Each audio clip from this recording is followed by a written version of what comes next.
ಸೋಮಾಜಿಪಲ್ಲಿ ಅನ್ನೋ ಹಳ್ಳಿಯಲ್ಲಿ ಸುಮಾರು ರಾತ್ರಿ 8:30 ಹೊತ್ತಿಗೆ ಒಂದು ಮರ್ಡರ್ ಆಗಿದೆ.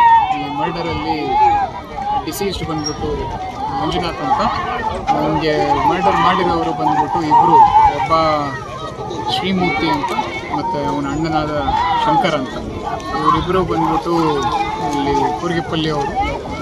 ಈ ನಮ್ಮ ಡಿಸೀಸ್ಡ್ ಅವರು ಬಂದ್ಬಿಟ್ಟು ಕುಂತ್ವಾರಪಲ್ಲಿ ಅವರು. ಇದಕ್ಕೆ ಮುಖ್ಯ ರೀಸನ್ ಬಂದ್ಬಿಟ್ಟು ಹಣಕಾಸಿನ ವ್ಯವಹಾರ ಅಂತ ನಮಗೆ ಇನಿಷಿಯಲಿ ನಮಗೆ ತಿಳಿದು ಬಂದಿತ್ತು. ಒಂದು 3,000 ತೊಗೊಳೋ ವಿಚಾರದಲ್ಲಿ ಮೀಡಿಯೇಷನ್ ಆಗಬೇಕಾದ್ರೆ ಈ ಒಂದು ಕೃತ್ಯ ನಡೆದಿದೆ ಅಂತ ನಮ್ಮ ಗಮನಕ್ಕೆ ಬಂದಿತ್ತು. ಇದೇ ನಿಟ್ಟಿನಲ್ಲೇ ಯಾವಾಗ ಒಂದು ಬಾಡಿನ ಅವರು ಮರ್ಡರ್ ಆಗಿತ್ತು, ಅದೇ ಸಮಯದಲ್ಲಿ ಮನೆಗೆ ಹೋಗಿ ಬೆಂಕಿಯನ್ನು ಕೂಡ ಅವರು ಹಚ್ಚಿದ್ದಾರೆ. ಅದರಲ್ಲಿ ಯಾರಿಗೂ ಏನೂ ನಷ್ಟಗಳು ಆಗಿಲ್ಲ, ಪ್ರಾಣ ನಷ್ಟ ಆಗಿಲ್ಲ. ಯಾರಿಗೂ ಏನು all of them are out of danger, ಯಾರಿಗೂ ಏನೂ ಮುಟ್ಟಿರಲಿಲ್ಲ.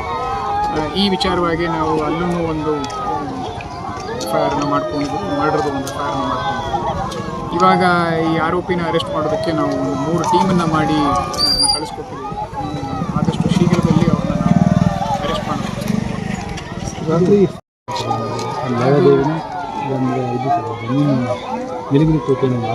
ಇಲ್ಲ, ಅದೇ ಫೈನಾನ್ಸ್ ಮ್ಯಾಟ್ರಸ್ ನಮಗೆ ಎಕ್ಸಾಕ್ಟಾಗಿ ಅಲ್ಲಿ ಅಕ್ಯೂಸ್ ಸಿಕ್ಕಾಗೆ ನಮಗೆ ಡೀಟೇಲ್ಸ್ ಗೊತ್ತಾಗುತ್ತೆ.